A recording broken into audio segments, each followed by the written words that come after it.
नाज़रीन, इस वक्त तेलंगाना में तीन बड़े मुद्दे हैं। एक आरटीसी हड़ताल, दूसरा वबाई मराज पर काबू पाने में हुकूमत की नाकामी पर अदालत की नाराजगी, तीसरा इन हालात में हुजूर नगर के ज़िमनी इंतखाबात में टीआरएस की कामयाबी। जबकि हुजूर नगर में लेफ्ट ने टीआरएस से हिमायत वापस भी ले ली थी आरटीसी वाले मामले पर। बावजूद इसके हुजूर नगर में टीआरएस कैसे कामयाब हुई, ये सवाल लोगों के जहन में आ रहा है। एक अपडेट भी हम आपको बता दें, सरकार और यूनियन के बीच बातचीत आज हुई है, वो बातचीत नाकाम हुई। यानी आरटीसी यूनियन और सरकार के बीच जो बातचीत हुई वो नाकाम रही।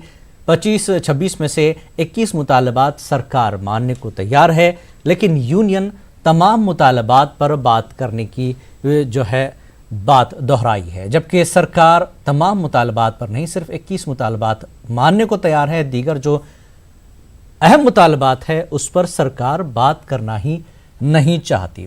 तो इस पूरे मामले पर बातचीत के लिए हमारे साथ दो खास मेहमान तेलंगाना कांग्रेस के तर्जुमान शुजात अली और समाजी कारकुन इफ्तिखार अहमद एडवोकेट मौजूद हैं। इनसे जानने की कोशिश करेंगे कि जिस तरह के मसाइल हैं तेलंगाना में, आप दोनों का खैर मकदम है। शुजात साहब, इफ्तिखार साहब, हुजूर नगर की अगर हम बात करें, जिस तरह के हालात तेलंगाना में हैं, रियासत में है, लग रहा था कि टीआरएस के हाथ से या कहें कि टीआरएस यहाँ नहीं जीत पाएगी, कांग्रेस का गढ़ है, कांग्रेस की सीट रही। कैसे जीत पाई टीआरएस, क्या वजूहात, किसकी कामयाबी किसकी नाकामी इसमें आपको नजर आती है? जबकि कांग्रेस की सीट है, कांग्रेस कैसे हार गई, यह भी एक सवाल है। शुजात साहब, देखिए, अगर आप 25-25, 20-20 मिनिस्टर्स, 50-50 एमएलएस को वहाँ लगाएं एक सीट जीतने के लिए और 25 वोट दहिंदों के ऊपर एक एमएलए को इंचार्ज बनाएं और उन पर कड़ी निगरानी रखें और उनको तोहफे दें, पैसा दें, तो मैं समझता हूँ कि इलेक्शन जीतना नामुमकिन कैसे हो सकता है। बिल्कुल मुमकिन है। हालांकि पूरे स्टेट में एक नाराज़गी की लहर पार्टी के खिलाफ है। ना डॉक्टर्स खुश हैं, ना टीचर्स खुश हैं, ना एम्प्लॉइज़ खुश हैं, ना हाई कोर्ट खुश है, ना ही आरटीसी के एम्प्लॉइज़ खुश हैं। बताइए कौन सा ऐसा तबका है, कौन सा ऐसा शोबा है जहां पे इनका कारनामा है जिसकी वजह से इलेक्शन जीतते?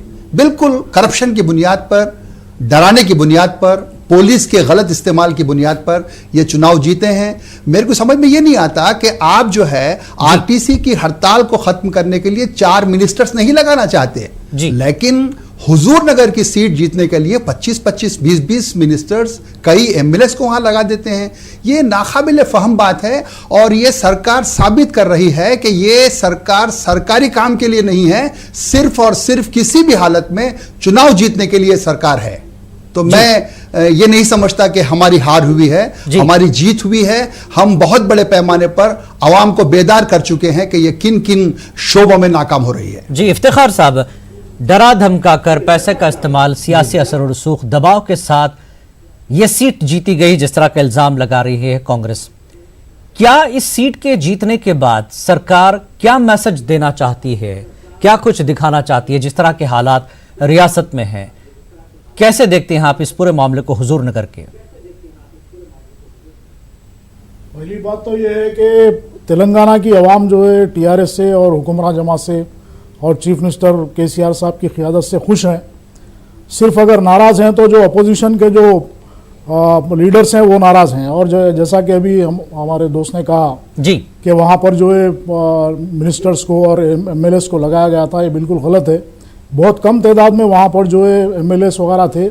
बल्कि मैं ये कहूँ कि हुजूर नगर जो है खुद इनके पीसीसी चीफ की अहलिया वहाँ से ठहरी हुई थी और बहुत सारे इनके कांग्रेस के जैसा कि शुजात साहब कह रहे हैं, इतनी बड़ी तादाद में आपने लीडर्स को लगाया, पुलिस को लगाया, एक तरह से मशीनरी का गलत इस्तेमाल किया, ये भी इल्जाम है सरकार पर। एक सीट है, लाजमी बात है सरकार जितना चाहे लोगों को लगाए। किसी भी किस्म का इलेक्शन कमीशन के अंडर में ये इलेक्शन हुआ है और बिल्कुल साफ और शफाफ तरीके से इलेक्शन हुआ है। यहाँ पर किसी को पैसे नहीं दिए गए टीआरएस की जानिब से और किसी के ऊपर दबाव नहीं डाला गया। आवाम ने खुद जो है टीआरएस पर एतमाद किया और जो गुज़िश्ता में जो उत्तम कुमार रेड्डी साहब वहाँ पे एमएलए थे, उन पर उनका भरोसा खत्म हो चुका था और लोग वहाँ पे डेवलपमेंट चाहते थे। हुजूर नगर की आवाम खुशी से वोट डाल रही है। आप कह रहे हैं कि आवाम खुश है सरकार से और केसीआर से? होकर उन्होंने वहाँ पर वोट किया है। जी। तो फिर यूनियन के 48,000 लोग नाराज क्यों हैं सरकार से? डेंगू के मामले पर अदालत नाराज है सरकार से, ये कौन है फिर? सब खुश है तो ये नाराज क्यों है फिर सरकार के काम से? नाराज है कहना गलत है। सरकार के काम से सिर्फ अपोजिशन कायदीन नाराज हैं, सियासी जो बेरोजगार हैं वो लोग नाराज हैं, मगर आवाम खुश है और जितने भी एम्प्लॉइज हैं वो भी खुश हैं। अगर आवाम खुश है तो अदालत ने नाराजगी क्यों जताई? वबाई अमराज के मामले पर सरकार कर क्या रही है? कोई 48,000 लोग रिटर्न में आवाम नहीं है तेलंगाना की। वहां पर सुनिए आप, मैं ये कहना चाह रहा हूं कि आरटीसी के जो मुलाजिमीन हैं जी, वो जो है यूनियन के जो चंद नाम नेहाद लीडर्स हैं उनके बहकावे में आके स्ट्राइक कर रहे हैं, और आगे चल के आप देखिए कि 8-10 दिन के बाद वो तमाम मैक्सिमम लोग जो है फिर से अपनी ड्यूटीज ज्वाइन करेंगे। अभी ड्यूटीज ज्वाइन करना उन्होंने शुरू कर दिया है, और ये सिर्फ ये जो इनकी जिद है कि जो है हम आरटीसी को हुकूमत में नहीं मिलाएंगे तो हम जो स्ट्राइक को जारी रखेंगे। और इन्होंने जिस टाइमिंग का जो भी इंतखाब किया था, क्योंकि मैं तफसील में जाना नहीं चाहता क्योंकि इससे पहले भी काफ़ी डिबेट्स में ये बात आ चुकी है। जी जी। तो अब जो है जो भी फैसला कोर्ट का हुआ है उसको मानकर जो है आज भी वहाँ पर उनके कायदीन के साथ जो है आरटीसी के मुलाजिमीन के जो कायदीन है उनके साथ इंतजामिया की आज बातचीत हुई है और ये बातचीत जारी रहेगी। जी, लेकिन आज की इफ्तिखार साहब बातचीत तो नाकाम रही, लेकिन 21 ऐसी चीजें थी जो छोटी छोटी उसको मानने को सरकार तैयार है। सरकार एक बार कहती है कि आप एम्प्लॉइज है ही नहीं, आप मुलाजिम ही नहीं है, फिर बातचीत भी कर रही है। चलिए खैर, अदालत का जो है तजवीज़ है, हुक्म है, बात करना पड़ेगा सरकार को, लेकिन जो अहम मुतालबे मुद्दे हैं उस पर सरकार किसी तरह की बातचीत करना नहीं चाहती।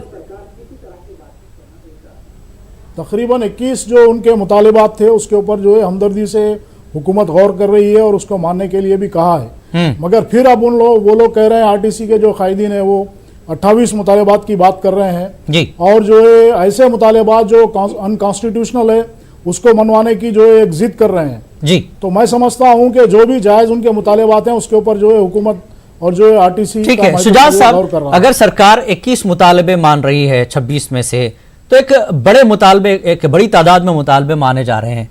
आप जो है आरटीसी यूनियन के साथ है, तमाम जो अपोजिशन पार्टियां हैं, लीडर हैं, क्या 48,000 लोगों का मुस्तकबिल ऐसे ही लटका रहेगा?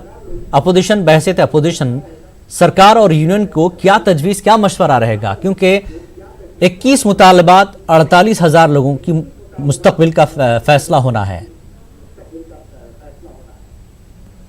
जिलानी, मैं आपसे ये कहूं कि टीआरएस के बेशुमार लीडर्स भी इस हड़ताल की तायद में हैं, क्योंकि वो इंसान हैं और उनको पता है कि जब तेलंगाना का मूवमेंट चल रहा था तो आरटीसी की जो यूनियंस थी जिन्होंने जिस अंदाज में हड़ताल में हिस्सा लिया तेलंगाना के अलहदगी के लिए, वो उनको याद है कि इनका क्या रोल था। वो भी इनके साथ है, ऐसा नहीं है कि अपोजिशन साथ है, पूरे अवाम जो है तेलंगाना के उनके साथ है। और जमहूरियत में अगर सरकार अपने आप को जागीरदार समझती है तो ये बहुत ही शर्म की बात है, क्योंकि अगर सरकार इनके दोस्त की हैसियत से काम करना शुरू करेगी तो मैं समझता हूं कि आज रात ही ये हड़ताल खत्म हो जाएगी। आप ये कहते हैं कि मैं झुकूंगा नहीं, आरटीसी है कहां, किसकी आरटीसी है, कौन से एम्प्लॉइज हैं, ये चीफ मिनिस्टर का लहजा है। तो चीफ मिनिस्टर अगर इस लहजे में बात करते हैं तो मैं समझता हूं कि ये जमहूरियत की तौहीन है, और उन्हें याद रखना चाहिए कि जिन अवाम ने इनको चीफ मिनिस्टर बनाया है वो इनको फुटपाथ पर ला सकते हैं। ये जमहूरियत की खूबी है, कोई भी जमहूरियत में बड़ा नहीं होता, अवाम के सामने सबको सर झुकाना पड़ता है। बिल्कुल। हमारे साथ हमेशा से यही आरटीसी यूनियन के जिम्मेदार हिदायत अली भी जुड़ चुके हैं। हिदायत साहब, सरकार से आपकी आज बातचीत नाकाम हुई, 21 मुतालबे सरकार मानने को तैयार है, तो क्या वजह है कि यूनियन आरटीसी मुलाजिमीन ड्यूटी ज्वाइन नहीं करना चाहते? 4-5 मुतालबात हैं, वो सरकार से आगे चलकर बातचीत की जा सकती है, कानूनी तौर पर भी जो है चीजें हो सकती हैं। हिदायत साहब जी जी, जो मुतालिबात जो थे 26 मुतालिबात हम दिए थे गवर्नमेंट को और मैनेजमेंट को जी, वो 26 मुतालिबात करने के लिए हम लोग जो जहद कर रहे हैं, जो हड़ताल में जो उतरे हैं जी, कोर्ट भी ये साफ साफ की है कि जो मुतालिबात है आरटीसी वालों की, वो मुतालिबात को हल कीजिए। वो मुतालिबात तकरीबन हल कर लेके आप लोग आके 28 तारीख को मुझे खुशखबरी दीजिए, कोर्ट का कहना है। लेकिन उसके बावजूद भी एक शर्त रखे हैं कि हम इतने डिमांड रखेंगे। अगर वो डिमांड कौन से है कह दीजिए, वो भी नहीं, वो डिमांड कहने भी साफ साफ वो लोग सामने नहीं आ रहे। ऐसा दिख रहा है कि हम यानी जो बोले 26 वही में से सुना। 21 मुतालबे क्या है वो क्लियर नहीं है, क्या करेंगे वो? नहीं, वो 21 मुतालिबे भी क्लियर नहीं बता रहे। हम जो बोलते हैं पहले वो चीज को मानना, आप लोग हम बोलते जो बात कुछ मानना, तो जैसी हमारी जो है ये चीज को नहीं मान रही। पहले हमारे 26 मुतालिबे फर्स्ट टू 1 से लेकर 26 तक आप अलग अलग करके मुतालिबों पे डिस्कस करिए, हम उस पर बात करने के लिए तैयार हैं। ये जेएसी का मतलब उनके मतलब है जी। यहाँ पर इफ्तिखार साहब एडवोकेट भी हैं, उनका कहना है कि आरटीसी के यूनियन के कुछ ऐसे मुतालबात हैं जो अनकॉन्स्टिट्यूशनल है। क्या ऐसे कोई मुतालबात है जो कानून के दायरे से बाहर जा रहे हैं आपके?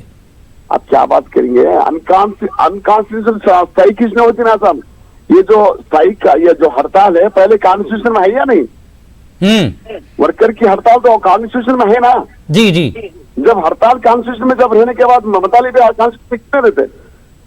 जी इफ्तिखार साहब, जिस तरह से हिदायत साहब कह रहे हैं कि 26 मुतालबात की बात हो रही है, 21 मानने को तैयार है, पांच मुतालबात ऐसे हैं जो कुछ ऐसे मुतालबात आपने भी जिक्र किया अनकॉन्स्टिट्यूशनल है, तो ये मुतालबात अदालत के सामने भी रखे गए कि इनकी डिमांड्स क्या क्या हैं, और अदालत ने यही तजवीज दी कि आप बातचीत कीजिए तमाम मुद्दों पर। अगर अनकॉन्स्टिट्यूशनल होता तो अदालत भी उन चीजों पर यूनियन को कहीं ना कहीं फटकार लगाती।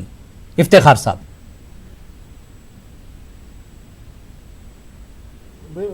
मेजर जो मुतालबा था कि आरटीसी को हुकूमत में इंतजाम किया जाए जी, वो अनकॉन्स्टिट्यूशनल है, क्योंकि किसी भी कारपोरेशन को हुकूमत में मिला नहीं सकते, क्योंकि यहाँ पे 50 से ज्यादा कारपोरेशन अभी स्टेट में है जी। अगर एक कारपोरेशन को अगर मिला दिया जाएगा, इंतजाम कर दिया जाएगा हुकूमत में, तो दूसरे कारपोरेशन भी जो है ये बात को रख सकते हैं कि हमको भी मिलाइए। बिल्कुल। तो इसी तरह जो ऑलरेडी जो खसारे में जिस वक्त ये आरटीसी चल रही थी जी, और ये जो कायदीन है आरटीसी के, उनकी ये जिम्मेदारी थी कि इस खसारे से आरटीसी को बाहर लाएं। नहीं ठीक है, वो आगे की बात है। पहले देखिए, आपने कहा कि उसको सरकार में जम करना ये अनकॉन्स्टिट्यूशनल है, इस पर आप जवाब दीजिए। आपकी ये बात सही है कि कई ऐसे कारपोरेशन है, इसके मसला भी सरकार के सामने आकर खड़ा होगा, सरकार के लिए मुश्किल जरूर होगी, लेकिन क्या किसी मामले को अनकॉन्स्टिट्यूशनल कहा जा सकता है? क्या आरटीसी के जो वकील हैं जी, आरटीसी के जो वकील हैं, उन्होंने एफिडेविट में खुद इस बात को माना जी कि हम इसके ऊपर जोर नहीं देंगे, इंतजाम के ऊपर जोर नहीं देंगे। उससे उन्होंने दस्तबरदारी इख्तियार की वहां पर। ठीक है, शुजात साहब बयान दिया कोर्ट में। ठीक है, आपकी बात का जवाब शुजात साहब। जब भी हियरिंग होगी हाई कोर्ट में, ठीक है, तो उस वक्त ये बात वाजे होकर सामने आ जाएगी। ठीक है शुजात साहब। जी सर, देखिए अनकॉन्स्टिट्यूशनल कैसे हो सकता है? आंध्र प्रदेश और तेलंगाना एक साथ अलग हुए। आंध्र प्रदेश में कैबिनेट ने उनको दे दिया है मर्जर, वो गवर्नमेंट ऑफ आंध्र प्रदेश का हिस्सा बन चुके हैं। तो आपके पास वो गैर कानूनी कैसा होता, गैर दस्तूरी कैसा होता? नाकाबिले फहम बात है। आंध्र प्रदेश की गवर्नमेंट ने कमेटी भी बिठाई है, 3 महीने का वक्त दिया है। कैबिनेट में कमेटी वहां पर जो है स्टडी करके जो है रिपोर्ट पेश करेगी। एक्सक्यूज मी, उसके बाद वो वहां पर डिसीजन लेगी। कैबिनेट तो देखिए आप आगे क्या होने वाला है। कैबिनेट ने अप्रूवल दे दिया है, खद्दो खाल कैसे होंगे वो 3 महीने में कमेटी रिपोर्ट देगी। लेकिन कैबिनेट ने अप्रूवल दे दिया है, अप्रूवल दे दिया है, वहां पर आरटीसी के 52,000 मुलाजिमीन गवर्नमेंट के मुलाजिमीन हो चुके हैं। आंध्र प्रदेश हमारे लिए क्या बात है, क्या बात है। अरे आप जो है बहुत बड़ी जो है आसमान से लेकिन इफ्तिखार साहब, अगर किसी रियासती सरकार में कोई अदालती मामला आता है तो कभी कभी अदालतों में इस तरह के मामले नजीर बन जाते हैं। आप आंध्रा को नहीं मानते, आंध्रा के फैसले, ठीक है, आपकी रियासत अलग है, आपके मामलात अलग हैं, क्या अलग बात हो सकती है? नहीं ठीक है, बिल्कुल रियासतें अलग है और हालात अलग हैं। आपके सामने कॉरपोरेशंस, दीगर कॉरपोरेशंस भी खड़ी हो सकती हैं, ये खौफ कहीं ना कहीं सरकार को है। लेकिन किसी के मुतालबे को इफ्तिखार साहब, इफ्तिखार साहब की मुखालिफत करना इनको इफ्तिखार साहब, इसीलिए जो है आज ठीक है, गैर जरूरी तौर पे आरटीसी के कायदीन को बहका रहे हैं लोग। सुनिए इफ्तिखार साहब, इफ्तिखार साहब सुनिए, आप जो है सुनिए, किसी के मुतालबे को अनकॉन्स्टिट्यूशनल कहना कितना जायज है, जबकि पड़ोसी रियासत में ये सारी चीजें चल रही हैं। हमको खैर उस रियासत की नजीर नहीं बनाना है, लेकिन जैसा कि आपने कहा कि दीगर कारपोरेशन भी उठ खड़ी हो सकती हैं, सरकार को मसला हो सकता है, ये बात ठीक है आपकी, सरकार इससे थोड़ी घबराई हुई है। लेकिन क्या किसी के मुतालबात को अनकॉन्स्टिट्यूशनल कहकर उसे नजरअंदाज करना और 1 महीने से ज्यादा, करीब करीब 1 महीना होने आ रहा है, उनको इस तरह से दूर रखना, उनकी तनख्वाहें नहीं देना, उनकी सैलरीज तक नहीं मिली है अभी तक। अदालत ने तो यह भी कहा कि उनकी सैलरीज दीजिए। इलाज की सहूलत भी खत्म हो गई है, इलाज की सहूलत भी नहीं है उनको। जी, मैं ये कहना चाह रहा हूं, अगर ये इनका डिमांड कॉन्स्टिट्यूशनल होता जी, तो हाईकोर्ट में पहला मुतालबा वही रखते हो। आरटीसी एम्प्लॉयज यूनियन के जो वकील हैं, जो हाईकोर्ट में उन्होंने एफिडेविट डाला है जी, उसके अंदर उन्होंने इस बात को नहीं कहा, सिर्फ ये कहा कि हमारे जो दीगर मुतालबात हैं उसके ऊपर हुकूमत बात नहीं कर रही है। तो मैं ये कहना चाह रहा हूं, अगर कॉन्स्टिट्यूशनल है तो आप कोर्ट से ऑर्डर लेकर आइए, इंतजाम का देखेंगे हम। कॉन्स्टिट्यूशन कोई चीज नहीं होता है जब अवाम की उमंगों की बात आती है। तेलंगाना की तश्कील भी अनकॉन्स्टिट्यूशनल थी अपोजिशन की नजरों में। सिर्फ तेलंगाना तो के क्या हुआ? गद्दार ही कह सकते हैं। लेकिन अवाम की जो डिमांड ठीक है। तेलंगाना के हिदायत साहब, हाँ, बहस किसी और दूर जा रही है। अब ये बताइए कि यूनियन का अगला कदम क्या है? सरकार तो ये बताएगी अदालत में कि हम बात करना चाहते हैं कि इस मुतालबात को मानने के लिए भी तैयार है। सुनिए, मैं एक बात जो है इफ्तिखार साहब को बोलना चाह रहा हूँ। इफ्तिखार साहब, लेकिन हमने फाइट किया, यूपीए ने तेलंगाना दिया। ठीक है, आप रुकिए, नहीं बहस कहीं और जा रही है। हिदायत साहब कुछ बोले। जी हिदायत। देखिए, इफ्तिखार साहब को मैं ये बताना चाह रहा हूँ, जो गैर कानूनी का जो मसला जो बता रहे ना, हिंदुस्तान, ये आंध्र प्रदेश हिंदुस्तान का एक रियासत है ना, कोई गैर रियासत नहीं होता ना, ये बगैर इंडिया के अंदर बाहर नहीं है ना, ये जो आंध्र प्रदेश है। तो सुनिए, बात ये है कि भाई मर्ज करने के लिए जो बात चल रही है, हुकूमत की ये बात हो सकती है कि आरटीसी मर्ज नहीं कर सकते हैं, लेकिन कम से कम उसके अंदर जो मुलाजिमत है, मुलाजिम जो 50,000 है, उसको तो नहीं मर्ज सकते हैं। ऐसी तो बात हो सकती ना जी। कम से कम वो भी नहीं, ये भी नहीं, कुछ भी नहीं। ये बात गलत है। कॉन्स्टिट्यूशन अनकॉन्स्टिट्यूशन की बात तो यहाँ पर है ही नहीं, क्योंकि हर एक को जो है राइट है। आप जैसा बात बता रहे थे जी, यहाँ की जो अवाम है, ये जमहूरियत है। जमहूरियत चाहे तो कॉन्स्टिट्यूशन बन सकता नहीं अभी। ठीक है। अब हिदायत साहब ये बताइए, यूनियन का अगला कदम क्या है? बातचीत तो नाकाम हो गई। बातचीत तो नाकाम हो गई, फिर हमारे जेएसी के लोग फिर एक मीटिंग बैठ रहे हैं। कल से जो है लाए अमल कैसा करेंगे, इस सही को और कैसा उर्ज में लेके जाने का जो है, इस पर एक चर्चा हो रही। वो होने के बाद जो है तो आप लोग को बताएंगे। नहीं, अदालत के सामने आप क्या चीज रखेंगे अभी? क्योंकि अदालत के सामने भी आपको पेश होना है अभी। हाँ जरूर है, हम यही रखेंगे। नाम के वास्ते जो है कोर्ट आपसे जो आप जो बोले थे कोर्ट के जरिए ये लोगों को बुलाइए, मतलब बात कीजिए, वो हिसाब से जो है आपको बोलने के लिए बात कर रहे हैं, लेकिन कोई मसले हल नहीं बताएंगे। ठीक है। हिदायत साहब आप लाइन पर ही रहें। इफ्तिखार साहब, जिस तरह से बात हो रही, चलिए कॉन्स्टिट्यूशन है या नहीं है, अब अदालत में जब जाएगा 28 तारीख को मामला, अदालत भी इस पर गौर करेगी आगे क्या कुछ होना है। लेकिन केसीआर साहब ने ये जिस तरह के हुजूर नगर का जो है मामला आया और सारी चीज़ें चल रही थी, उस दरमियान एक बाइट उन्होंने दी, एक रिएक्शन उन्होंने दिया कि यूनियन के लोग या एम्प्लॉयज़ जो टीआरएस के हैं, उन्हें सोचना चाहिए कि अपनी फैमिलीज़ के बारे में, उनके पास दिमाग नहीं है, जिस तरह की जो बातें कही हैं। लेकिन क्या तेलंगाना मूवमेंट के वक्त यही यूनियन के लोग थे जो टीआरएस के साथ खड़े थे? उस वक्त भी अगर ये अपनी फैमिलीज़, अपने मसाइल के बारे में सोचते तो क्या केसीआर सीएम बनते थे? तेलंगाना अलहदा होता इतने बड़े मूवमेंट के बाद? जब उनकी फैमिलीज, उनकी अकल, उनकी सारी चीजें याद नहीं आई टीआरएस को, और आज जब उनके लिए कुछ करने का वक्त है, बात मानने और समझने की है, तब उन्हें वो मुलाजिम, बेवकूफ और उनकी फैमिलीज, उनको सोचना चाहिए। इस तरह की बातें हो रही है। इफ्तिखार साहब। जिलानी साहब, पहली बात मैं ये कहना चाह रहा हूं कि तेलंगाना की तहरीक में तेलंगाना की 4.5 करोड़ आवाम ने अपना हिस्सा अदा किया जी। न सिर्फ आरटीसी बल्कि दीगर तमाम शामिल हैं, एसोसिएशन थी, यूनियंस थी, तुलबा तंजीमें थी, तमाम की जद्दोजहद की वजह से तेलंगाना हासिल हुआ है। बिल्कुल, हम ये नहीं कह सकते सिर्फ आरटीसी वालों ने ही तेलंगाना। मैं भी ये नहीं कह रहा, मैं कह रहा हूं कि उस तहरीक में इनका भी हिस्सा है, सबका हिस्सा है, उनका भी हिस्सा है, दूसरा कॉर्पोरेशन ये बोलिए जो मुलाजिमीन है उनका भी हिस्सा है जी। तो मैं यही तो कहना चाह रहा हूं ना कि अगर फर्ज कीजिए कि अगर आप आरटीसी के मुलाजिमीन का फेवर करते हुए इसको अगर हुकूमत में इंतजाम करेंगे तो फिर पिछले 50 इंतजाम करे ना करे सरकार कम से कम जाएगी कि बैठकर बातचीत तो करे, क्योंकि वो भी यही कहेंगे सरकार बातचीत तो करे, बुलाए। तहरीक में हम भी ये नहीं कि आज से आप एम्प्लॉय नहीं है, वो एम्प्लॉयज रहे ही नहीं, कौन सी आरटीसी, हम किससे बात करें, ये चीजें चल रही है।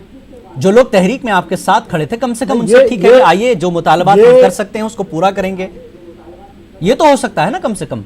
कल वाज़े तौर पर चीफ मिनिस्टर ने यह कहा कि जो मुलाजिमीन को जी चंद कायदीन गुमराह कर रहे हैं और मुलाजिमीन को चाहिए कि वो अपने अपने डिपोज पे रुजू होकर एप्लीकेशन देकर ज्वाइन हो सकते हैं। ये तो खुला ऑप्शन सीएम ने खुद दिया है जी। तो फिर उनकी मुलाजिमत तो सेफ है। अब उनको सोचना चाहिए कि भाई हमको नौकरी करना है या नहीं है। बेवजह के जो है ये अपोजिशन के लीडर, यानी ऐसे मुलाजिम आप रखना चाहते हैं कि वो फ्यूचर में कोई मुतालबा ही ना करें, उस पर शरायत भी, जैसा कि हिदायत साहब कह रहे हैं कि वो हमारी बात सुनना ही नहीं चाहते, वो अपनी बात मनवाना चाहते हैं। ऐसी बात नहीं, अगर अपनी बात ही कहना होता तो आज की मीटिंग नहीं होती। जी हिदायत साहब, खुद जो है रिव्यू मीटिंग जी सुन रहे हो, सुनिए कारपोरेशन की जब बात, अब दीगर कारपोरेशन की जो बारे में जो बात कर रहे हैं, ये तो कारपोरेशन है वर्ल्ड लेवल है ना, गिनीज बुक रिकॉर्ड हुआ कारपोरेशन है। और ये कारपोरेशन ऐसा कारपोरेशन है, सेफ्टी ड्राइविंग अवार्ड लिया तो कारपोरेशन है। ये कारपोरेशन KMPL है ना अवार्ड लिया तो कारपोरेशन है।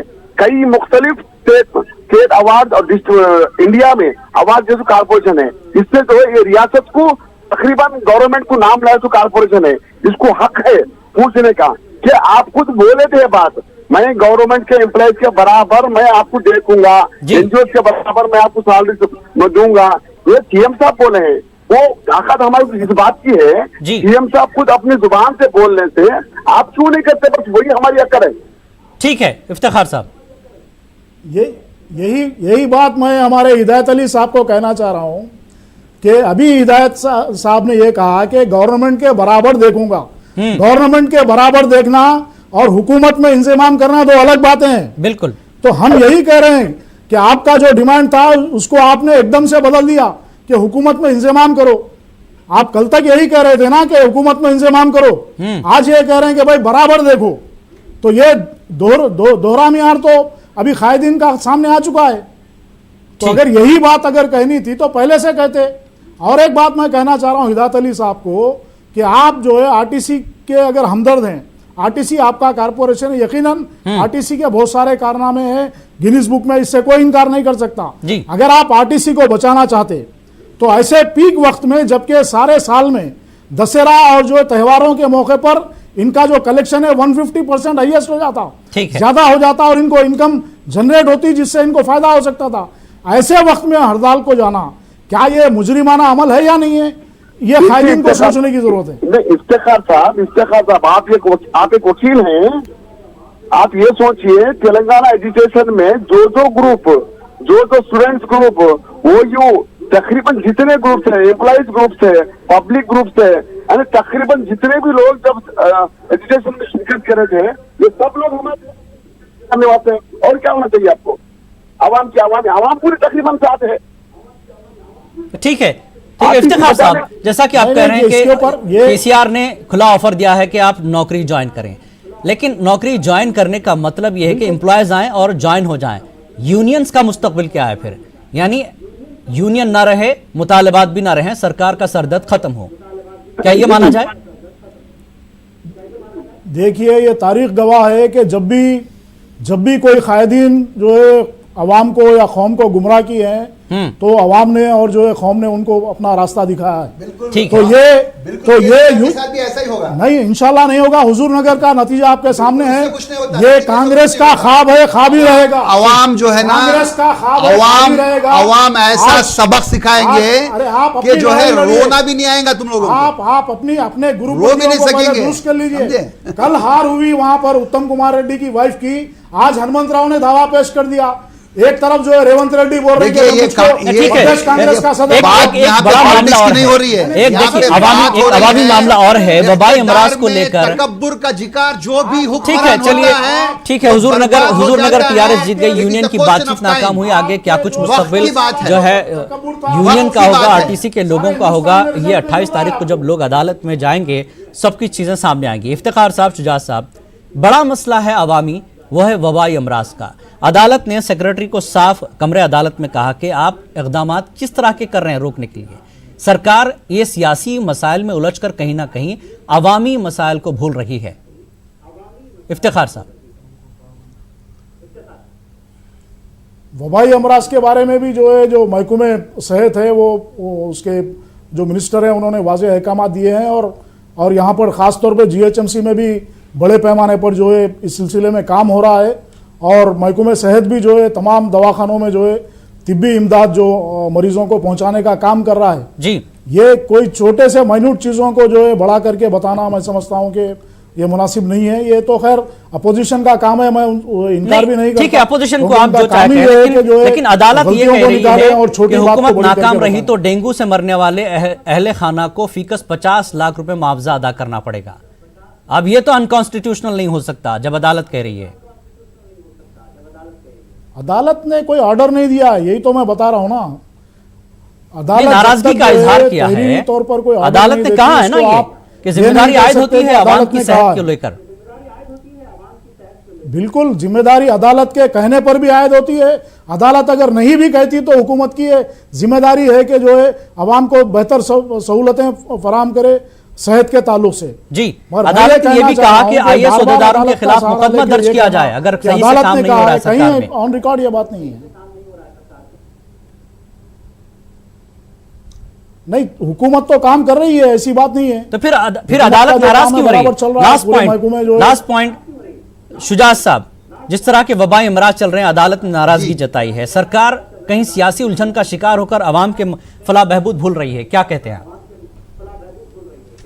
देखिए, सरकार का दिवालिया निकल चुका है, मेंटली इम्बैलेंस सरकार है, कोई वजीर काम नहीं कर रहा है, एक ही चेहरा है, वो भी फार्म हाउस से कभी कभी आ जाता है। वो बहुत ही मशहूर जो है वाकया है ना कि जब रूम जल रहा था तो नीरू जो है ना बांसुरी बजा रहा था, बस फार्म हाउस में ये चीफ मिनिस्टर बांसुरी बजा रहा है। अदालत के अहकाम की कोई इज्जत नहीं है, लोग मर रहे हैं उसकी कोई इज्जत नहीं है, आरटीसी के मुलाजिमीन खुदकशी कर रहे हैं उसकी कोई इज्जत नहीं है। सब कुछ ठीक है, सब कुछ ठीक है, तो अदालतों में आवाजें क्यों गूंज रही हैं? सब कुछ ठीक है तो लोग नाराज क्यों हैं? सामने भी मसाइल हैं। सरकार 21 मुतालबात यूनियन के मानने को तैयार है, लेकिन यूनियन अपनी बात पर अड़ी है। अब सबकी निगाहें अदालत पर होगी कि क्या कुछ आरटीसी यूनियन का मुस्तकबिल, एम्प्लॉयज का मुस्तकबिल होगा। सरकार और अदालत के बीच यह मामला फंसा है। अब तमाम मेहमानों का बेहद शुक्रिया इस पूरे मुद्दे पर बात करने के लिए।